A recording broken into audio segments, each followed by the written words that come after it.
Apocalipsis 20:1 dice de la siguiente manera: vi a un ángel que descendía del cielo con la llave del abismo y una gran cadena en la mano. Este Apocalipsis 20:1 hace referencia a un ángel que desciende, es decir, este ángel no es Jesús, este ángel no es Gabriel, este ángel no es Miguel, como hemos visto en otras porciones de la Biblia. Simplemente es un ángel que desciende del cielo.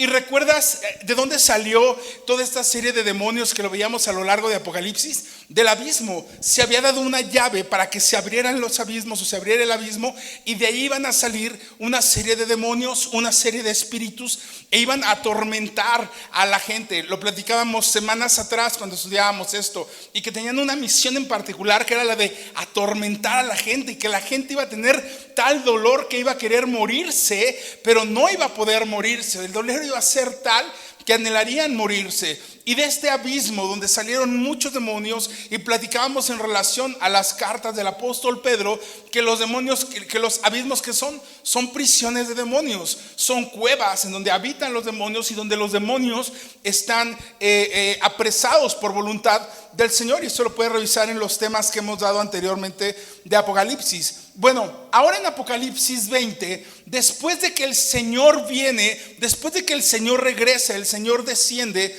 dice Juan en esta visión que él vio un ángel que descendía del cielo, y este ángel tenía en su mano una llave, y la llave que el ángel traía era la llave del abismo. Pero además no nada más traía una llave, sino que traía también ¿qué? ¿Una qué? Dice, una cadena. Y sabes, la importancia que tiene este texto es que no es el Padre, no es el Hijo, no es el Espíritu Santo el que está lidiando con Satanás, ¿sí? Es decir, es un ángel sin nombre incluso, porque no te dice, y el ángel fulano de tal fue el que le puso cara a Satanás. No necesita Dios el Padre, no necesita Jesucristo el Hijo, no necesita el Espíritu Santo ser Él el que vaya a atar a Satanás o vaya a guardar a Satanás, sino que manda a alguno de sus ángeles, e incluso un ángel sin nombre. Y yo te había dicho semanas atrás, y esto es un tema de reforzar esto, dice, es una declaración clara de que Satanás no es el opuesto a Dios en su igual, ¿sí? Evidentemente, oye, el lado bueno, Dios, y el lado malo, Satanás. Entonces Dios y Satanás están del mismo nivel. Hermano, no. Dios no tiene igual, Jesucristo no tiene igual, el Espíritu Santo no tiene igual. Satanás ni siquiera se acerca de Dios. Ese fue el problema de Satanás, querer ser semejante al Altísimo. Por eso fue desechado. No es ni siquiera semejante, no logró ser semejante al Altísimo. Es decir, Satanás está pero lejísimo de ser como Dios. Y en Apocalipsis 21 te das cuenta de eso, porque Dios no necesita venir a lidiar con él. Dios manda un ángel y le dice al ángel, amárralo y bótalo por allá al abismo otra vez. Esa es la escena que estamos tú y yo leyendo, ¿sí? Y sabes, algo que me gusta de aquí es que Dios puede detener la actividad de Satanás fácilmente, en cualquier momento. Dios lo puede hacer. Dios tiene la autoridad en el momento que lo quiera. Como también es real que si Satanás está operando en este momento, es porque Dios así lo ha permitido. Porque Dios ha permitido que el diablo engañe, ¿sí? Y cuando analizas esto te das cuenta que Satanás sirve indirectamente a los propósitos de Dios. Satanás es un instrumento en manos de Dios. Satanás, por malote que se sienta, sigue siendo un siervo al servicio de Dios. Eso es increíble. Si tú le dices eso a un satanista, te va a decir que no es cierto, que es una mentira. Él también está al siervo de Satanás, y el servicio de Satanás y él siguen estando al servicio de Dios. Amén. Si no hubiese esos satanistas, seguramente muchos de ustedes no vendrían a la iglesia, ¿no? Dicen, no, es que el satanista me echó una maldición, mejor voy a la congre. No, todo pasa en esta vida, ¿sí? Versículo 2, escucha lo que dice. Dice, y prendió al dragón, este ángel prendió al dragón, la serpiente antigua, que es el diablo y Satanás, y lo ató por 1000 años. Ese periodo es lo que se conoce como el milenio. Esos 1000 años. Esos 1000 años, ¿qué pasó? Que Dios mandó un ángel con una llave del abismo y con una cadena para que prendiera al dragón, la serpiente antigua, que es el diablo y Satanás, y lo atara por 1000 años. Versículo 3 dice: y lo arrojó al abismo y lo encerró y puso sus sellos sobre él para que no engañase más a las naciones hasta que fuesen cumplidos 1000 años. Y después de esto debe ser desatado por un poco de tiempo. Fíjate lo que dice, los 5 momentos de esta descripción. Lo prendió, lo ató, lo arrojó, lo encerró y luego puso su sello sobre él. 5 cosas. Es decir, el Señor no le dijo: oye, Satanás, mira, vamos a hacer un paro, métete acá, guárdate 1000 años, déjanos ver cómo funciona esto. El Señor no negoció con él. El Señor está ejecutando un juicio. El Señor está dando órdenes. Y lo que hacen con el diablo o con Satanás en este caso es: lo prenden, es decir, lo toman. Número 2, lo atan. ¿Con qué lo ataron? Con las cadenas que traían. Número 3, lo arrojaron, o sea, así lo aventaron.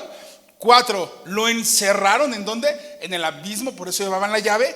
Y 5, puso su sello sobre él. Y el sello es que Dios pone, Dios sella, Dios cierra, para que no haya nadie que pueda abrir esa puerta. Ni los demonios, ni los superdemonios poderosos, ni el anticristo, ni el falso profeta, ni nadie puede hacer nada para desatarlo. Sí, y sabes, aquí hay algo que a mí me gusta mucho, esa analogía. Satanás en la cruz del Calvario trató de atar a Jesús, ¿sí? Cuando lo suben, lo amarran, lo sujetan y luego lo clavan. O sea, trató de dejarlo fijo en una posición. Y cuando ves esta clase de porciones de la Escritura, te das cuenta que es al revés, que el que es atado y el que es arrojado y el que es colocado y el que es dejado donde tiene que ser dejado es el diablo. No es Jesucristo. Jesucristo fue azotado, fue golpeado, fue prendido, fue crucificado y después fue dejado en una tumba. Pero él no estuvo en la tumba, él había resucitado. Y Satanás fue tomado, fue atado, fue arrojado, fue lanzado, fue encerrado, fue sellado y nunca pudo salir. Esa es la grande diferencia entre uno y otro. Ahora, la pregunta que a lo mejor podemos hacernos es: oye, ¿y esto que describes es una acción o será una traducción literal de lo que va a hacer? Es decir, efectivamente, Satanás va a ser atado, Satanás va a ser arrojado. Y sabe, la respuesta es sí, porque en el libro del Apocalipsis esta batalla es una batalla literal. El dragón es una persona, bueno, en este caso la bestia es una persona, el falso profeta es una persona, pero Satanás sigue siendo Satanás, sigue siendo el engañador. Y claro que será una pelea real y será una pelea literal, ¿sí? Y es la forma como Dios va a poner en 1000 años al diablo en este lugar. Ahora, ¿qué tipo de cadena es la que puede atar al diablo? ¿Qué tipo de cadena es la que puede atarlo? Porque yo no sé si tú has escuchado un montón de gente que dice: vamos a atar al diablo, hermanos, vamos a orar, átalo. Y luego volvió a atacarlos y dices: pues no lo ataron bien. ¿O con qué lo ataron? ¿No? Y sabes, aunque tú y yo nos desgañotemos diciendo que vamos a atar al diablo, el diablo no está atado. El diablo está desatado. El diablo está libre, porque no depende de tu voluntad ni de mi voluntad atarlo. Dios es el único que puede atarlo. Dios es el único que puede sujetarlo. Ahora, entendamos esto, porque no quiero que digan: oye, Armando dijo que ya no oramos. No es eso. Muchas de las veces tú y yo atamos, en un sentido espiritualmente hablando, enfermedades, problemas, situaciones, ataques del enemigo y muchas otras razones que eventualmente en una doctrina pentecostal muchos de nosotros venimos acostumbrados, porque es que yo escuché en una campaña evangelística que el que oró dijo: y atamos en el nombre de Jesús, y se escucha padre y sí funcionó, y entonces vamos a hacerlo, ¿no? Pero lo mismo le sucedió a Jesús con los discípulos, porque vino un señor y le dijo a Jesús: oye, Jesús, tus discípulos no la están armando. Tus discípulos están allá con mi hijo y lo quieren liberar y nomás no pueden. Y llega el Señor y hace ese milagro, hace esa liberación. Y lo que le dice el Señor a los discípulos, ¿qué es? ¿Ese espíritu qué? Este género sale con ayuno y oración. Es decir, los discípulos habían visto cómo Jesús hacía las cosas, cómo Jesús oraba, cómo Jesús ordenaba, cómo Jesús le decía sal fuera. Y cuando ellos lo intentaron hacer, ¿qué crees? No funcionó. No funcionó. Hasta el papá del muchacho tuvo que decirle, oye, ayúdales porque nomás me lo están maltratando un montón. Y a veces nos pasa a ti y a mí así como cristianos. Porque vimos que alguien, porque vimos que en una campaña, porque vimos que un predicador lo dijo, lo hizo, funcionó, no significa que a ti te va a funcionar. Y déjame decirte por qué. No significa que él sea. Yo en alguna ocasión te dije, Dios no es de apellidos, de linajes de apellidos. Dios nos hace su familia porque sabe que por nosotros mismos no tenemos la capacidad de lograr nada. Cuando tú y yo nos vemos realmente como somos, tú y yo somos ratas miserables, pecadoras delante de Dios. Y si tú te me ofendes, perdóname, pero esa es nuestra naturaleza real. Yo no puedo decirte que tú eres un campeón y vamos, y tú puedes. No, tú no eres un campeón y tú no puedes. Tan es así que estás aquí. Y no aquí porque digas, pues este es el lugar donde no son campeones. No, tú y yo necesitamos del Señor. Tú y yo tenemos un valor verdadero cuando nos acercamos a Cristo. Cuando dejamos que Él tome el control de nuestra vida. Tú y yo podemos ser más que vencedores en Cristo Jesús. ¿Cuándo qué? Cuando dejemos que Él gobierne en nosotros. Ahora, a mí me encanta esa frase que dice, todo lo puedo en Cristo, ¿que qué? Y esa no es frase de gimnasio, hermanos. Pablo dice, sé vivir en la abundancia, sé vivir en la necesidad, sé vivir en la escasez, sé vivir donde hay más. Y después dice, y todo lo puedo en Cristo que me fortalece. Y entonces ese todo lo puedo en Cristo que me fortalece debe estar siempre en tu boca cuando las cosas están saliendo mal, cuando no salieron los resultados que esperabas. Y entonces, lejos de caerte, decirle, Señor, yo sé que tú tienes un porqué y sé que tienes un propósito en mí. Y entonces, no porque alguien lo haya dicho significa que yo lo puedo decir, o puedes decirlo, no pasa nada, pero no esperen los mismos resultados, porque la siguiente pregunta es, Dios puede atar a Satanás, porque Dios es Dios, pero tú y yo a veces no podemos atar ni nuestra lengua. No podemos atar nuestra emoción, nuestro deseo carnal. Y creemos que podemos tener control sobre el enemigo. Y a veces el enemigo ni nos pela. Y el peor enemigo de tu vida cristiana eres tú mismo. Soy yo mismo.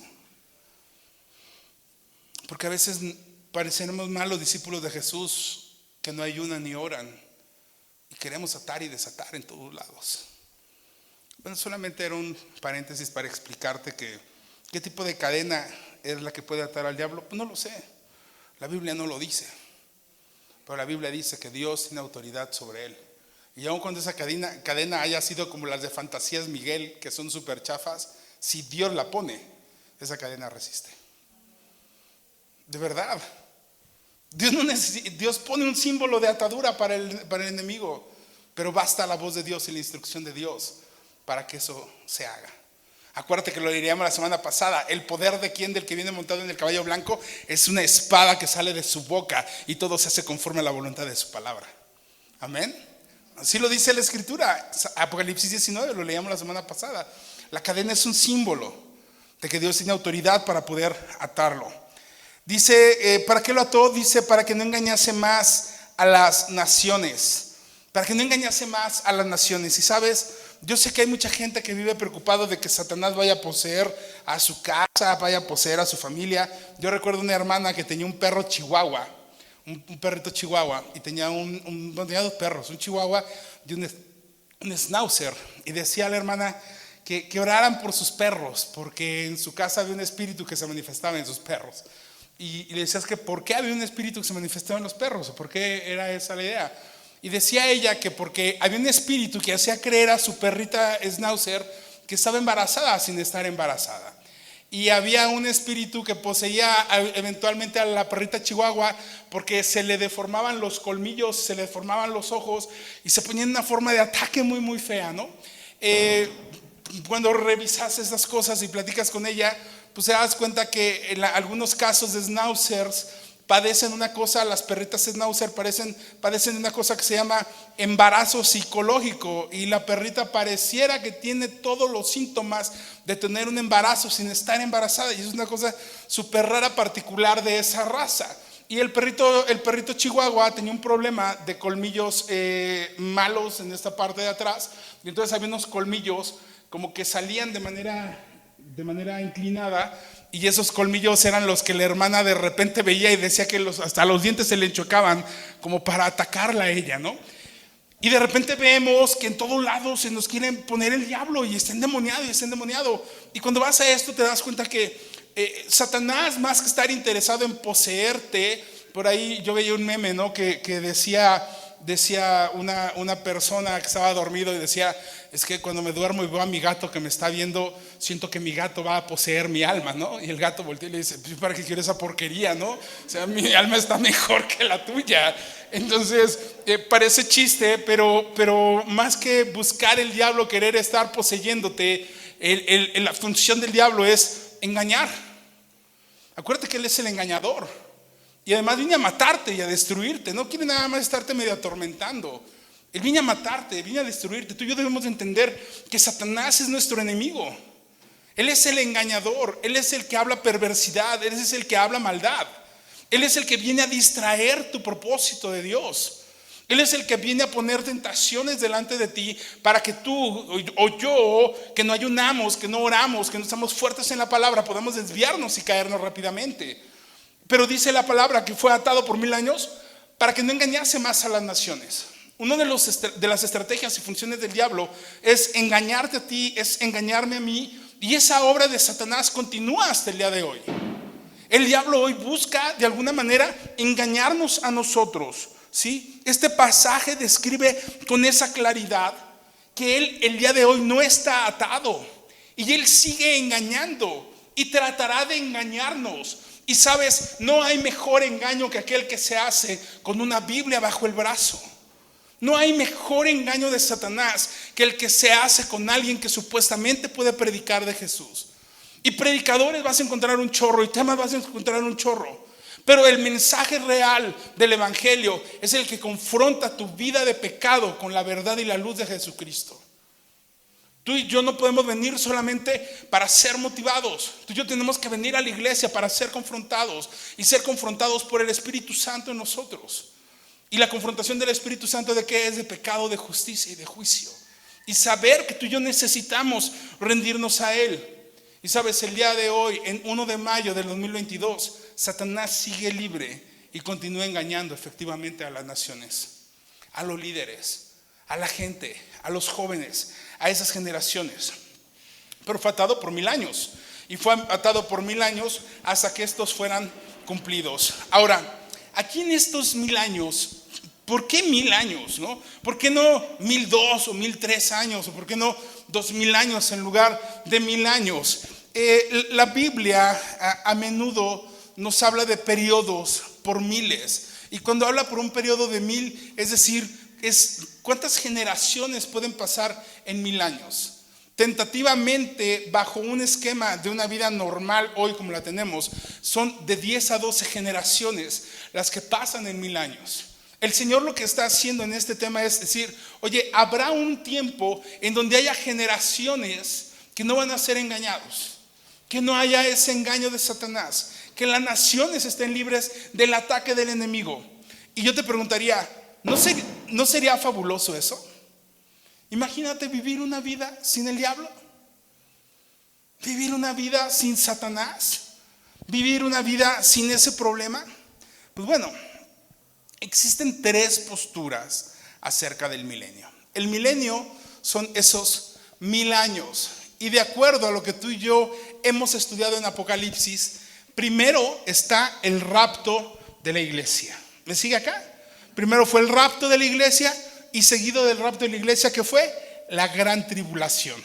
Y fueron los 3 años y medio y luego otros 3 años y medio muy intensos, donde las cosas se pusieron muy difíciles. Y después de esos 7 años de tribulación vino el Armagedón, que fue esa pelea que vimos en los capítulos 16 y en el capítulo 19 la semana pasada, que es donde se juntan los reyes de la tierra y donde el Señor baja y el Señor los pisa a todos ellos, ¿va? Y después de eso, inmediatamente que el Señor los acaba de vencer y que el Señor acaba de tener victoria sobre ellos, entonces en ese momento baja un ángel, ata a Satanás y lo mete a los abismos. En ese momento comenzará el milenio para una posición. Te voy a platicar las 3 posiciones. La primera posición del milenio es la posición, o lleva por nombre, el amilenarismo. A es el prefijo de origen latino que significa sin o que no existe. Amilenarismo, es decir, sin milenio. Es decir, no hay un momento en el que el milenio inicia o un momento en el que el milenio termina, sino todo lo que se vive es parte de ese periodo que Jesús está hablando en la Biblia. Ahora, la iglesia primitiva, los primeros cristianos, por ahí del año 300, bajo la doctrina de San Agustín de Hipona, y la doctrina de Ticonio, que es por ahí del año 270 al año 300 después de Cristo, que son de los primeros, o la iglesia que está escribiendo en ese momento, ellos fueron los primeros en decir que el milenio no era un evento futuro, el milenio es ahora. Ellos decían, Jesús ya se fue, Jesús prometió estar con nosotros, el milenio es hoy. Por lo tanto, no esperes una fecha futura especial para que venga el Señor otra vez y sea el milenio. En esta iglesia o en este corte de iglesia se creía esta parte. Y hoy hay muchas iglesias que tienen una doctrina, iglesias cristianas, muchas de ellas, la mayoría son bautistas, que creen en el amilenarismo. Entre ellos está el pastor, yo admiro y sigo mucho un pastor que se llama Sugel Michelén, Miguel Núñez. Ambos son bautistas, pero ambos son amilenaristas. Ellos no creen en el milenio. Sin embargo, en otras posiciones son muy radicales y son posiciones muy interesantes, pero particularmente respecto al milenio, ellos no creen en el milenio. Ellos dicen que ya vivimos en ese milenio. Hay una postura amilenarista al respecto. Lo pueden leer en el libro de Pastores a Pastores de Miguel Núñez y de Sugel Michelén. Y ellos lo que dicen es que el milenio debe ser entendido como un reinado espiritual de Jesús y no un reinado terrenal de Jesús. Para ellos el milenio es Jesús no necesita venir de nueva cuenta. Para ellos es Jesús ya está reinando como nuestro Señor. Por lo tanto ya existe el milenio para ellos, desde ese sentido espiritual. Y es una corriente amilenarista. La segunda corriente se llama la corriente del postmilenarismo. Es decir, post, el prefijo significa después del milenio. Y esta corriente del postmilenarismo es una corriente muy parecida a una extensión más o menos del milenarismo, que dice que el milenio va a suceder primero y después del milenio va a venir Jesús. Es decir, tú y yo hoy estamos viviendo el milenio y cuando Jesús venga por su iglesia, ahí estará cumplido. El milenio es antes de la venida de Jesús. ¿Me sigue acá? Es decir, ellos sí creen que vendrá Jesús de nueva cuenta a la tierra, pero vendrá de una manera posterior a que hayan pasado los 1000 años. ¿Me sigue aquí? ¿Todos bien? ¿Todos tranquilos? Y después viene la enseñanza que tú y yo creemos como iglesia, o que como iglesia adoptamos, y es una enseñanza clara a la luz de la Biblia, y es la doctrina del premileniarismo. Y la doctrina del premileniarismo, pre es antes del milenio, es la enseñanza de que Cristo regresará a la tierra antes del milenio. Es decir, Cristo vuelve a la tierra, Cristo se establece en la tierra, y a partir de que Cristo regresa a la tierra, comienza el milenio. Y de acuerdo a lo que tuvimos visto en Apocalipsis, fue el rapto de la iglesia, después fue la gran tribulación, después viene el Señor, arroja a Satanás, y el Señor en la tierra comienza el periodo de 1000 años. Apocalipsis 20 así lo dice. Apocalipsis 20 así lo explica. Apocalipsis 20 no dice, y una vez que vino el Señor dio por cerrado el milenio. Viene y comienza un periodo de 1000 años en ese momento. Ahora, el que haya muchas corrientes no significa que sean menos cristianos o más cristianos. ¿sí? Hay algo común en esto, y es que tanto los amileniaristas, los premileniaristas o los postmileniaristas creen en el milenio y creemos que Cristo va a regresar. Antes o después, eso es otro boleto. Pero a la luz de la Escritura, lo que la Biblia te enseña es que Cristo vuelve a la tierra antes de ese periodo de 1000 años. Y lo vemos en el Antiguo Testamento, lo vemos en el Nuevo Testamento, y vemos cómo el Señor vuelve para gobernar con su pueblo, con su iglesia. Y en el Antiguo Testamento lo puedes revisar en tu casa, está Salmo 72, Isaías 2 del 2 al 4, Isaías 11 del 4 al 9, encuentras Jeremías 23 del 5 al 6. Y en el Nuevo Testamento escuchamos a Jesús hablando de esto, Lucas capítulo 1 versículo 32 al 33, Mateo 5 18 y Lucas 19 del 12 al 27. Son algunas de las citas en las que tú y yo vemos cómo el premilenarismo tiene un fundamento en la Biblia. Al final hay más de 400 versículos en la Biblia, más de 20 pasajes enfocados a que Cristo viene y gobierna personalmente en esta tierra. Pero bueno, ¿quién va a estar en el milenio? ¿Quiénes estarán en el milenio? Porque ya vimos que Satanás va a estar capturado y lo van a arrojar. Pero ¿quiénes van a estar en el milenio? ¿Quién habitará la tierra durante estos 1000 años? Y sabes, aún después del rapto, aún después de los muchos juicios de la gran tribulación, habrá muchas personas que hayan quedado en la tierra. Habrá personas que hayan quedado. Después del retorno de Jesús, Él regresará en gloria y juzgará a los que hayan quedado de la gran tribulación. ¿Sí? Y eso lo puedes ver en el juicio de las naciones de Mateo 25, lo puedes revisar en tu casa. Pero este juicio de Mateo 25 no es un juicio para salvación, es un juicio de entrada hacia el milenio o no entrada al milenio. Y ahorita vamos a ver un poquito más adelante qué es esto. Literalmente son 1000 años los que se van a tomar. La mayoría de los teólogos lo toman como una literalidad que será y como un periodo que será así. Apocalipsis 24, ve conmigo, dice: y vi tronos y se sentaron sobre ellos los que recibieron facultad de juzgar, y vi las almas de los decapitados por causa del testimonio de Jesús y por la palabra de Dios, los que no habían adorado a la bestia y a su imagen, y que no recibieron la marca en sus frentes ni en sus manos, y vivieron y reinaron con Cristo 1000 años. Dice Juan, lo primero que vi después de que sucedió lo de Satanás y que arrojaron a Satanás, es que vi tronos, dice, y se sentaron sobre ellos. ¿Quiénes se sentaron sobre estos tronos? Dice: los que recibieron la facultad de juzgar. Si tú te acuerdas desde un principio, cuando empieza la Escritura a hablarnos acerca de este Apocalipsis, nos habla de 24 ancianos, nos habla de 4 seres, y esos 24 ancianos, hablábamos, representan de alguna manera a la iglesia. Y a ellos es a los que se les da y se les permite poder estar sentados en esos lugares para tener esa facultad de juzgar. ¿Te imaginas cómo es esto? ¿Te imaginas tú siendo parte de la iglesia y que el Señor no nada más te diga vengan conmigo, sino que el Señor además te dé la facultad de poder tener autoridad y juzgar? ¿Te das cuenta de lo que es esto? Porque vamos a hacerlo si somos malos juzgando. Porque dice la Escritura que tú y yo ahora somos coherederos con Él.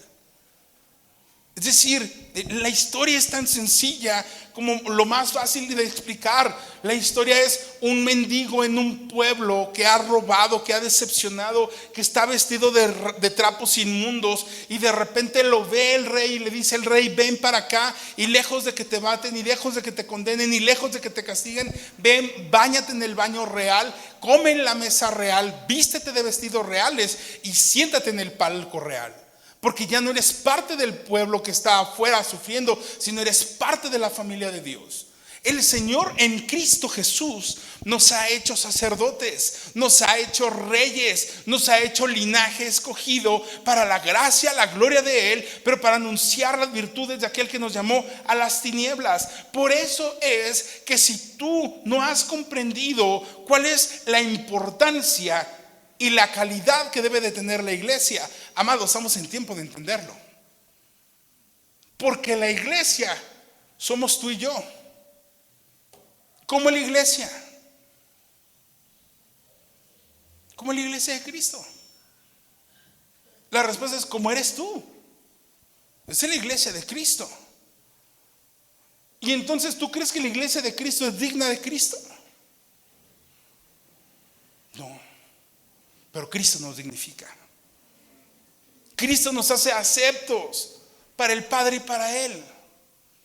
Y por eso es que Cristo nos pone con Él en esa posición que tú y yo no nos merecemos, que lejos estamos de merecer. Es más, imagínate que tu colonia te escogiera como el que va a hacer justicia y juzgar en su calle. Amados, eso nos quedaría grande. No sabemos juzgar. A veces somos injustos. No somos objetivos, somos muy subjetivos. No somos cabeza fría, a veces somos muy emocionales. Y que el Señor te ponga para juzgar en un milenio. ¿Has imaginado esto? Yo no sé cómo será. Yo no sé si cada uno va a juzgar por lo menos un cachito de la cuadra. Pero, amado, varón, con que tú seas cabeza de tu casa, con eso nos es suficiente hoy. Con que tú seas juez sobre ti mismo y sobre tus actos y puedas ser honesto con lo que haces, eso no será suficiente el día de hoy. Y en aquel momento el Señor nos pondrá, dice, y vi tronos y se sentaron sobre ellos los que recibieron la facultad de juzgar.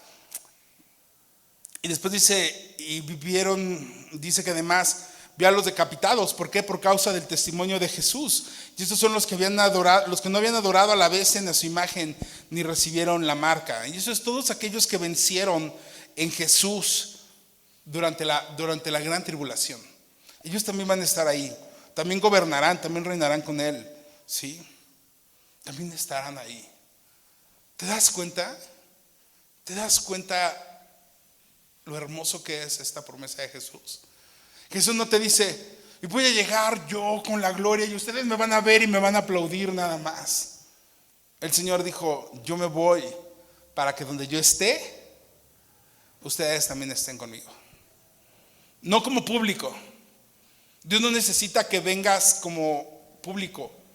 Dios busca que vengas con una relación con Él, como la novia realmente, que anhela a su amado, que ama al amado. ¿Sí? La palabra decapitados en realidad es la palabra más amplia en griego, que significa los que fueron ejecutados con tortura. ¿Sí? Fueron esos que fueron en la gran tribulación muertos. Versículos 5 y 6 dice, pero los otros muertos no volvieron a vivir. ¿Cuáles otros muertos? Los que habían muerto en la gran tribulación, pero que no habían muerto por el testimonio de Jesús. Acuérdate que los que murieron en la gran tribulación por el testimonio de Jesús, estaban las almas adorando al Rey de Reyes y cantando aleluya, lo veíamos hace 2 semanas. Pero los otros que no murieron así, esos no resucitaron, no volvieron a vivir hasta que se cumplieron 1000 años. Y esta es la primera resurrección. Esta es la primera resurrección.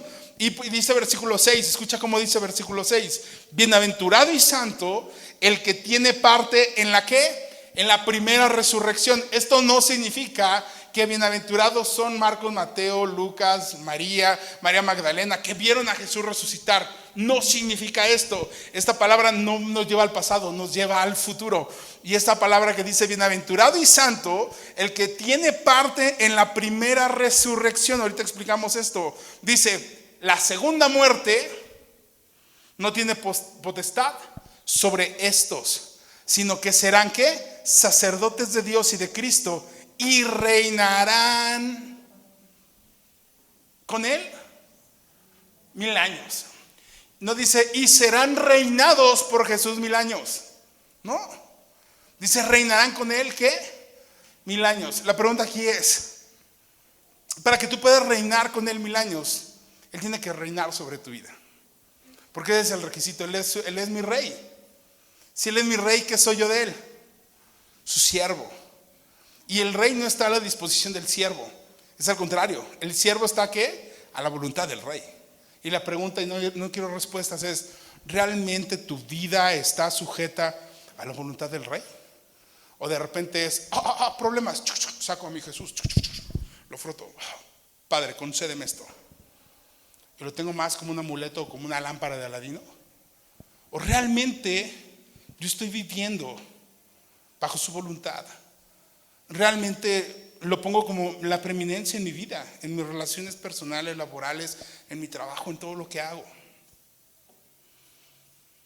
Y a lo mejor la respuesta es sí, puntos suspensivos, algunos días, ¿no? Porque hay otros días que le hacemos más a José Alfredo Jiménez, de yo sigo siendo el rey y no dejo que Jesús sea mi rey. Y realmente tenemos que dejar que Él sea nuestro rey, porque si Él es nuestro rey, Él es nuestro Señor, nosotros somos su pueblo. Y si somos su pueblo, entonces somos pueblo adquirido por Dios para anunciar las virtudes y para ser reyes y para ser sacerdotes y para poder reinar juntamente con Él en el milenio. Así que cuando venga alguien y te diga, hermano, tú eres rey sobre la tierra porque el Señor lo dice, dile, calla, Satanás. Eso no es así. Seremos reyes allá. Aquí seguimos siendo mortales, corruptos, corruptibles. ¿Sí? ¿Me sigue, amado mío? Pero no lo digo por usted, de que usted, somos pueblo de Dios. ¿Sí? Somos pueblo de Dios. Pero como pueblo de Dios, Él es nuestro Rey, Él es nuestro Señor. Amén. Ahora, ¿qué es esto de la primera resurrección? ¿Qué es eso de la primera resurrección? La primera resurrección, hay una máxima, y esto es claro y lo debemos de comprender. Al cielo no entrará carne ni sangre, cosa corruptible, porque de entrada rompemos la santidad de lo que es el cielo. ¿Sí? El cielo no es como que podamos entrar con nuestra inmundicia. El cielo no entra carne ni sangre. Entonces, ¿cómo llegó la iglesia? Apocalipsis 4, 3 y 4. ¿Cómo llegó la iglesia al cielo? ¿Respuestas? Con el rapto. Muy bien. Sí. Por medio del rapto. ¿Cómo es el rapto? El rapto no es irnos físicamente. No habrá. Pero no entra carne y sangre. ¿Quiénes más estarán en el cielo? Los que murieron como mártires en la tribulación. Muy bien.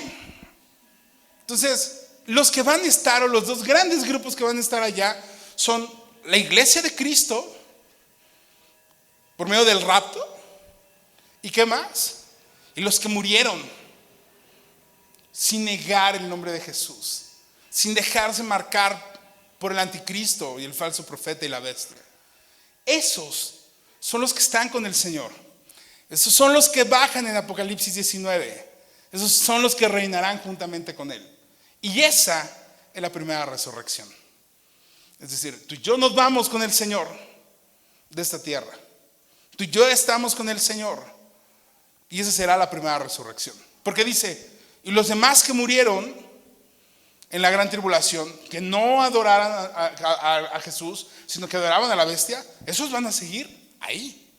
Esos no van a resucitar, esos seguirán como están. Ahora, esta primera resurrección, escucha lo siguiente. Va a ser, o lo que hace es, que todos aquellos que murieron en Cristo Jesús, o que estaban vivos y fueron tomados por Él, sean resucitados en cuerpos glorificados para venir con el Padre de la gloria. Porque en 1000 años en esta tierra vamos a trabajar. No. Sí. Son 1000 años. Y la iglesia viene en cuerpo resucitado. Ahora, esta resurrección, amado, es una bendición. Es poder. Y es un privilegio. Ahora, si quieres que nos pongamos muy al detalle de ¿y cómo va a ser? ¿Van a ser cuerpos como los halcones galácticos? ¿O cómo van a ser los cuerpos? Amado, no tengo idea cómo sea. Lo único que sé es que serán cuerpos transformados por la gloria de Dios. Para la honra de Dios.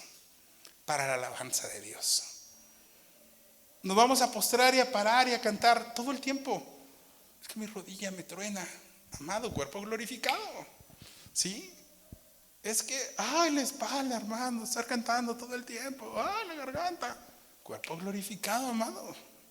Vas a cantar aleluya, pero en 16 tonalidades, amado. ¿Sí? Cuerpo glorificado. No un cuerpo corruptible.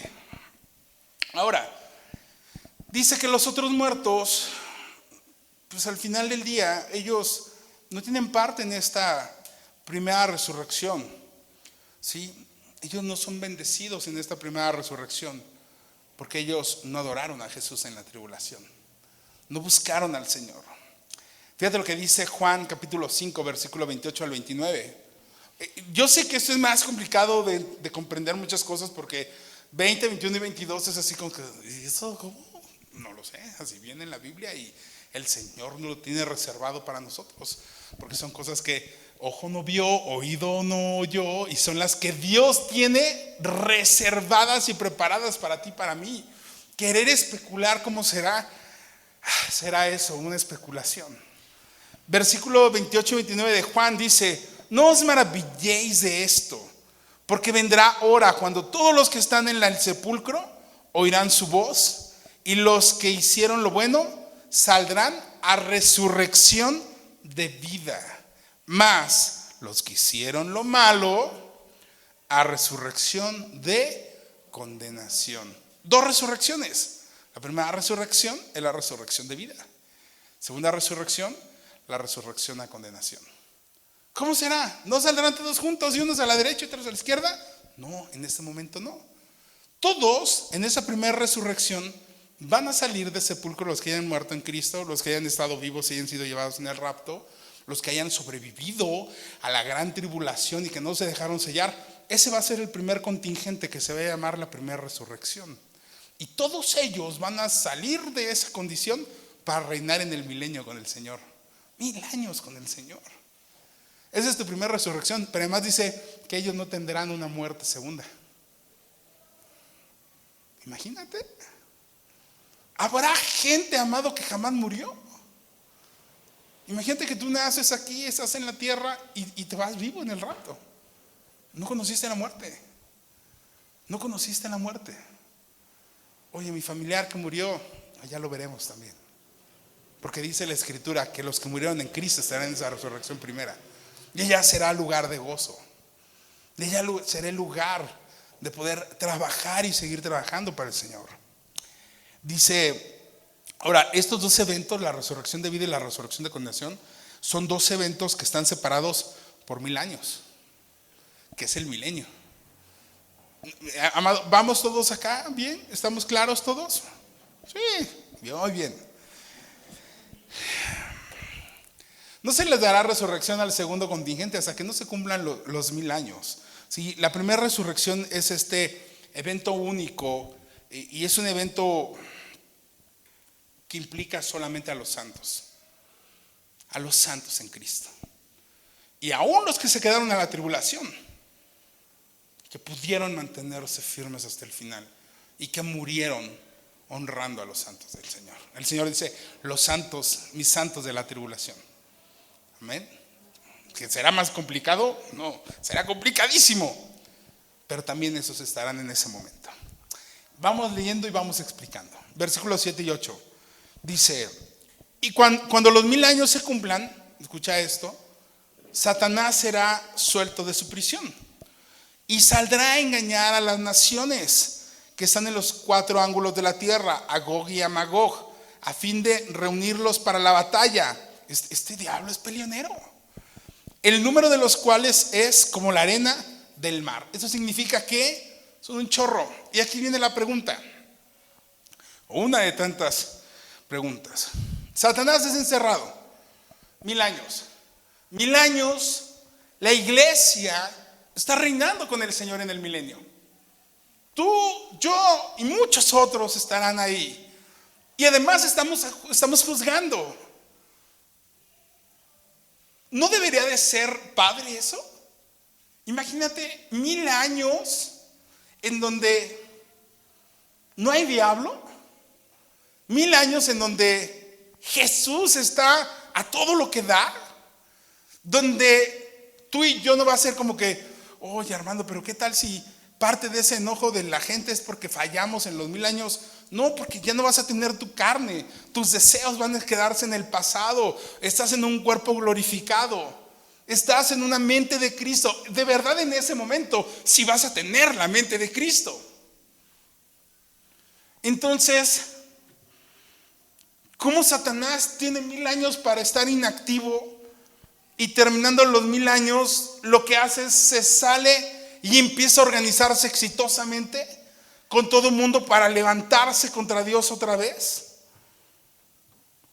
Si Jesús ha sido el rey en estos 1000 años, si la iglesia de Cristo ha estado gobernando con él, ¿por qué se rebela la tierra contra Jesús? ¿Por qué se rebelan? Ahora, en 1000 años, hay quien dice que tú y yo seguiremos trabajando en esos 1000 años y seguirán habiendo generaciones y generaciones y gente que esté naciendo y que esté llegando, que esté naciendo durante esos 1000 años. Y habrá generaciones que nacieron en una tierra gobernada por Jesús, que no conocen al diablo, que todo es justicia, que todo es principio, que no hay corrupción. Que de verdad es algo de lo que tú y yo buscamos. No lo que decimos nosotros. Nos gustaría un México, una tierra, un mundo sin violencia, sin corrupción, sin problemas. Amado, eso nunca va a pasar en esta tierra. Es bíblico. La tierra va de mal en mal, en mal en mal. La tierra gime. Pero no es lo que tanto buscamos todos. ¿Y por qué estando acá esto no funciona?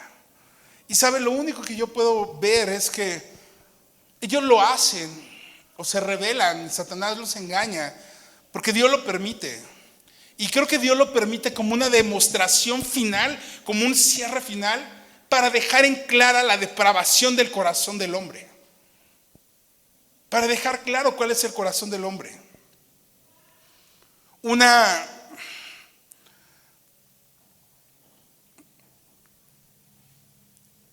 palabra, estrategia de Satanás bastará para desviar el corazón de muchas personas que han vivido 1000 años bajo la mano del Señor.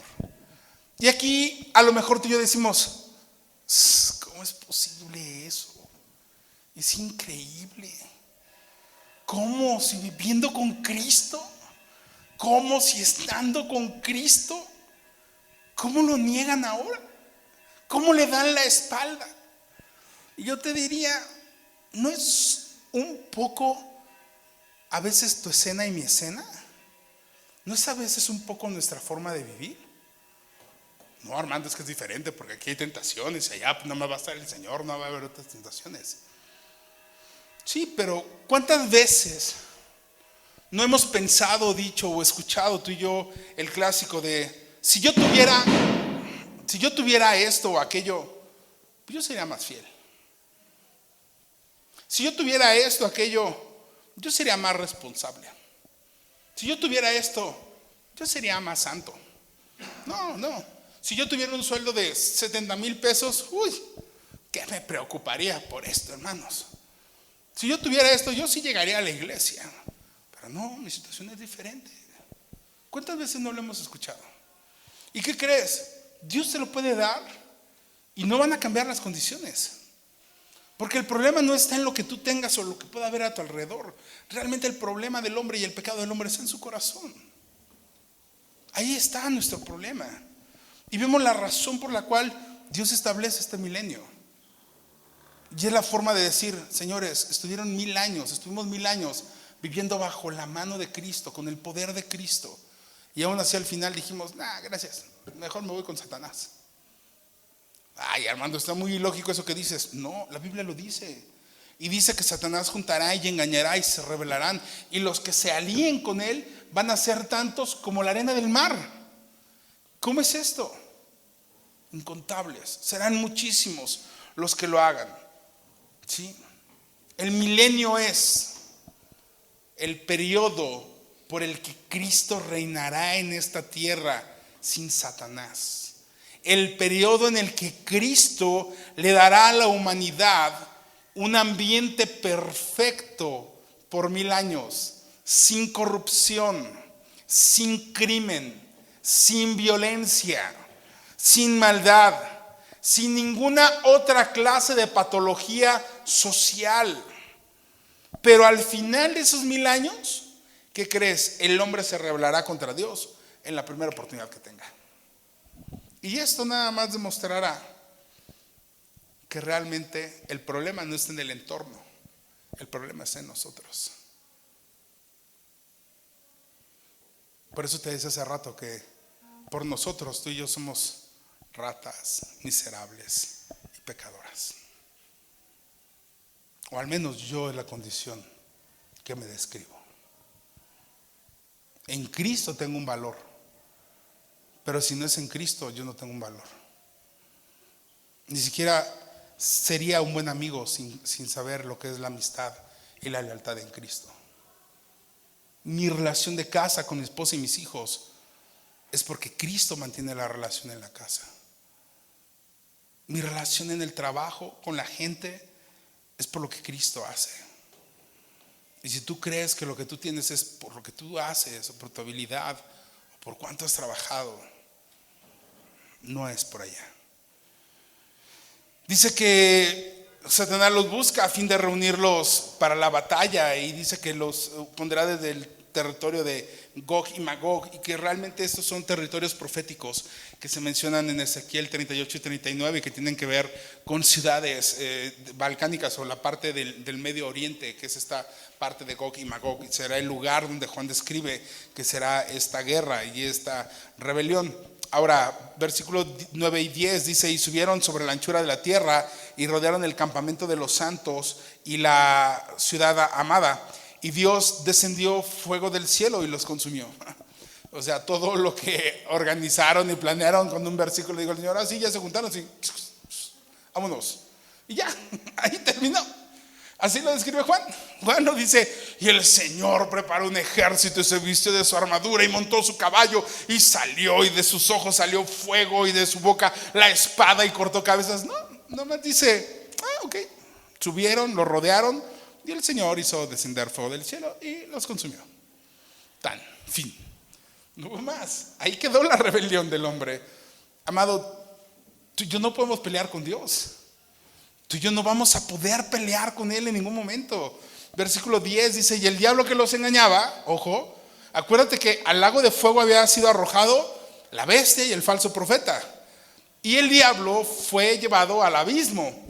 Y ahora el diablo es sacado del abismo, engaña, derrota a todos. Y dice: y el diablo que los engañaba fue lanzado en el lago de fuego y azufre, donde estaban la bestia y el falso profeta. Y serán atormentados de día y de noche por los siglos de los siglos. Es decir, no es como en las caricaturas, no es como en las películas que te pintan el cielo un lugar aburrido y frío y el infierno un lugar cálido de ambiente y de fiesta eterna. No es así. El infierno es un lugar de tormento de día y de noche por los siglos de los siglos. Es un lugar de sufrimiento. La palabra, a mí me gusta esa frase de por los siglos de los siglos, porque en realidad es la mejor descripción para describir un castigo eterno. Es decir, cada momento, minuto, año que pienses va a estar en ese por los siglos de los siglos, y no va a haber un ratito de descanso ni de respiración. Y después dice el versículo 11: y vi un gran trono blanco y el que estaba sentado en él, delante del cual huyeron la tierra y el cielo, y ningún lugar se encontró para ellos. Dice Juan inmediatamente que cuando esto sucede, él ve un gran trono blanco, y el que sea un gran trono, o que describe el tema de gran, está hablando de estatus, de poder, de autoridad. El que nos diga que es un trono habla de la soberanía real, y el que nos diga que es blanco habla de la pureza y habla de la santidad de quien ocupa ese lugar, y ese lugar está ocupado por Jesucristo. Juan capítulo 5, lo puedes leer en tu casa, nos dice que Él es el que está sentado en ese trono, y dice que la tierra y el cielo huyeron de su trono, pero ningún lugar se encontró para ellos. Y eso no significa que estaban buscando dónde irse lejos de la presencia, sino que sencillamente en el momento del juicio, en el momento que el Señor empiece a tomar juicio, no va a haber escondite para nadie de nosotros, ni para la naturaleza, ni para la tierra, ni para los cielos. Nadie puede escapar del juicio de Dios. Hay gente que dice que los cristianos nunca comparecerán delante de este gran trono blanco. Dice, no, es que los cristianos están exentos de este gran trono blanco. La Biblia dice que nadie se puede esconder de él. La Biblia dice que nadie puede escapar de este gran trono blanco. Pero sabes, la idea de esto es que no es que nadie puede escapar, sino que nosotros estamos librados de ese trono blanco porque nuestros pecados ya han sido juzgados en la cruz con Cristo Jesús. Es decir, en este gran trono blanco todos van a comparecer. Pero ¿qué crees? Tus pecados ya no van a ser castigados porque fueron cubiertos en la cruz del Calvario por Cristo Jesús. Por eso es que en Cristo somos más. Ahí es cuando adquiere valor eso. No aquí en la tierra. En la tierra también, pero a veces perderás y no significa que Cristo no está contigo. Pero allá es donde la identidad de Cristo, la nueva criatura en Cristo, te va a permitir que los pecados no sean los que te estén condenando. Nosotros no nos escapamos del juicio de Dios, ¿sí? Pero tú y yo podemos brincarlo o lo satisfacemos por Cristo Jesús. Porque Cristo pagó por nuestros pecados. ¿No es eso maravilloso? ¿No se te hace eso súper padre? A mí me encanta eso, escuchar eso. Sí. Ahora, fíjate lo que dice Pablo en 2 Corintios capítulo 5 versículo 10. Dice Pablo, porque es necesario que todos nosotros comparezcamos ante el tribunal de Cristo, para que cada uno reciba según lo que haya hecho mientras estaba en el cuerpo, sea bueno o sea malo. Todos tendremos que comparecer. La ventaja es que si tú y yo verdaderamente estamos en Cristo, tú y yo podremos pasar. Porque Él ya pagó ese pecado. Él ya cubrió lo que nos tocaba a ti y a mí. Amén. Dice el versículo 12 y 13: y vi a los muertos grandes y pequeños de pie ante Dios, y los libros fueron abiertos, y otro libro fue abierto, el cual es el libro de la vida, y fueron juzgados los muertos por las cosas que estaban escritas en los libros según sus obras. Y el mar entregó a los muertos que había en él, y la muerte y el Hades entregaron los muertos que había en ellos, y fueron juzgados cada uno según sus obras. Estos dos textos son importantes porque el versículo 12 dice que muertos grandes, pequeños, de pie, todos estaban frente a Dios, y había dos tipos de libros abiertos. En uno de los libros había uno donde vienen todas las cosas que has hecho, y en el otro está el libro de la vida. Imagina que cuando tú y yo llegamos allá, todas las cosas malas que has hecho, a ocultas, que nadie te ve, que crees que nadie te ve, están escritas ahí. A mí me dice un pastor, dice, es como si llegaras a una audiencia pública o al cine y de repente ponen la luz en el cine sobre ti porque eres la persona a la que van a enfocar, y enfrente en la pantalla, a los ojos de todos, salen todas las cosas que has hecho en la vida, todas las cosas malas que has hecho. Dice, ¿cuál será tu cara? ¿No te caerá la cara de vergüenza de ver lo que está haciendo ahí, de lo que está pasando ahí?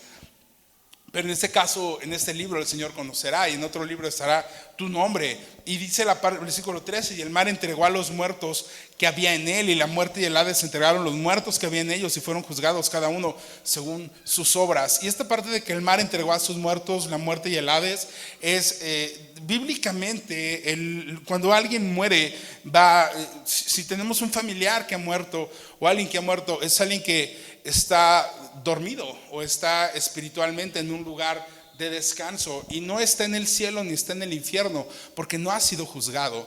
Nadie puede ir al cielo o nadie puede ir al infierno sin haber sido juzgado. Entonces, esta figura que utiliza Juan en Hades, en muertos y en mares, es todos aquellos que murieron en algún momento, en ese momento serán presentados delante del Señor y serán juzgados para que ellos se vayan a una condenación eterna o a una vida eterna. Pero será hasta ese momento. Por eso es que dice que están ellos enfrente. Nadie puede ir a un lugar sin haber sido juzgado. Ahora, nadie va a ser juzgado aquí. Tú no vas a ir a escuchar un juicio como el de Johnny Depp en esa semana y hace un par de semanas, sino que tú vas a ir a escuchar tu sentencia. ya está juzgado.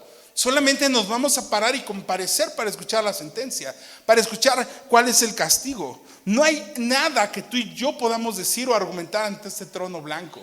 No hay algo que tú y yo podamos decir. Yo recuerdo mucho una nota de una señora que su hijo murió por un tema de cáncer y había un sufrimiento y un dolor muy grande, y ella renegaba de Dios y rechazaba a Dios y decía: pero cuando yo esté frente a Dios, le voy a reclamar a Dios y le voy a decir a Dios en su juicio que mi vida fue así, fui así y viví amargada por culpa de Él por haber matado a mi hijo. Y cuando escuchas eso dices: Dios bendito, vas a vivir una vida de amargura en la tierra y vas a vivir una condenación eterna en amargura. Porque yo no puedo pararme a reclamarle a Dios. Yo no puedo hacerlo, no va a haber momento para eso. Y muchas de las veces las circunstancias a ti y a mí nos llegan a tomar decisiones y actitudes incorrectas. Pero sabes, el pecado y la muerte no es culpa de Dios. El pecado y la muerte es consecuencia de la desobediencia del hombre. En Génesis 3, Dios hizo al hombre perfecto a su imagen y a semejanza. Y el hombre en su desobediencia abrió la puerta para el pecado, para la enfermedad, para la muerte. El que haya muerte es consecuencia del pecado del hombre. Y Dios lo que está buscando es restaurar en esa nueva Jerusalén el propósito como fue en un inicio. En un pueblo que adore al Señor y que viva bajo la voluntad de Dios, sin el pecado, sin la maldad. ¿Me sigue, amado mío? 14 y 15 terminamos, dice: y la muerte y el Hades fueron lanzados al fuego, al lago de fuego. Y dice: esa es la muerte segunda.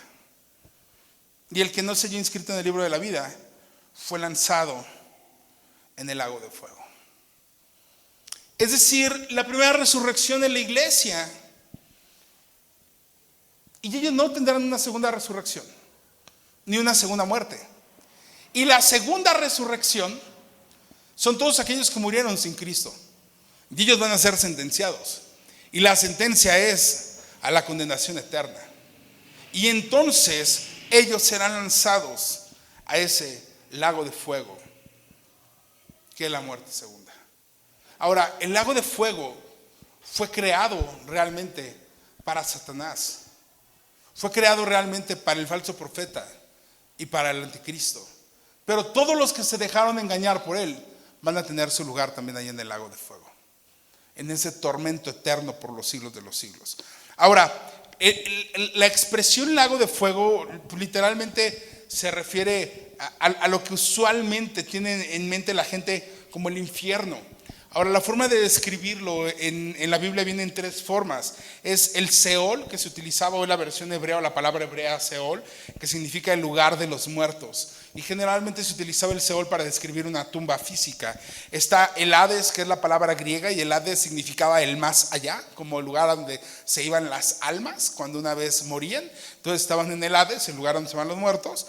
Y finalmente Jesús utiliza una frase en Marcos capítulo 9, 43 al 44, que en griego es el Gehena, G-E-H-E-N-N-A, y dice Marcos 9, 43 al 44, y Jesús lo divide así. Dice: si tu mano te fuere ocasión de caer, córtala. Mejor te es entrar en la vida manco que teniendo dos manos ir al infierno. Y esa palabra infierno es la palabra griega Gehenna, y dice al fuego que nunca puede ser apagado, y donde, versículo 44, donde el gusano de ellos no muere y el fuego nunca se apaga.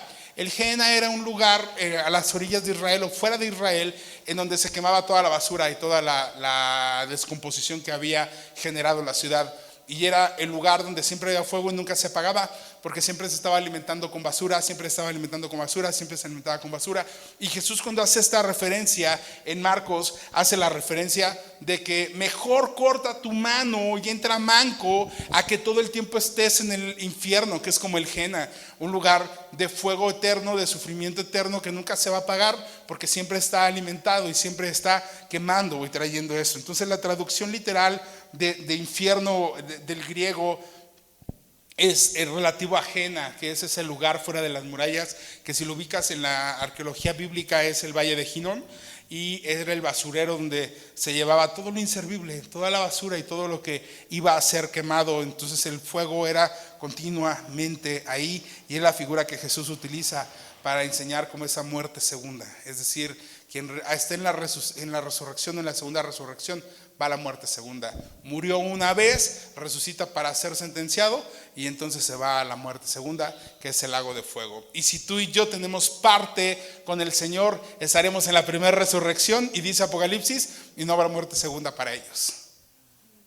No habrá muerte segunda, amado. ¡Qué bendición! Pero aquí no se acaba, nos falta el 21 y el 22. Falta todavía algo, y será el cierre con broche de oro del Señor. Amén. El diablo tiene un castigo, amado, y los que lo siguen también tienen un castigo. Serán condenados eternamente, sin compasión, sin misericordia, sin socorro, sin esperanza, sin consuelo, con un tormento que jamás tú y yo hemos podido imaginar.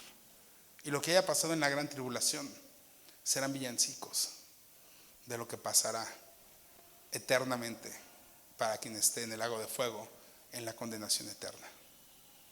Amén. El Señor es nuestro Rey, ¿verdad? Somos coherederos en gracia con Él, ¿verdad? Somos parte de la iglesia de Cristo, ¿verdad? Vivamos como tal. Póngase de pie, vamos a orar.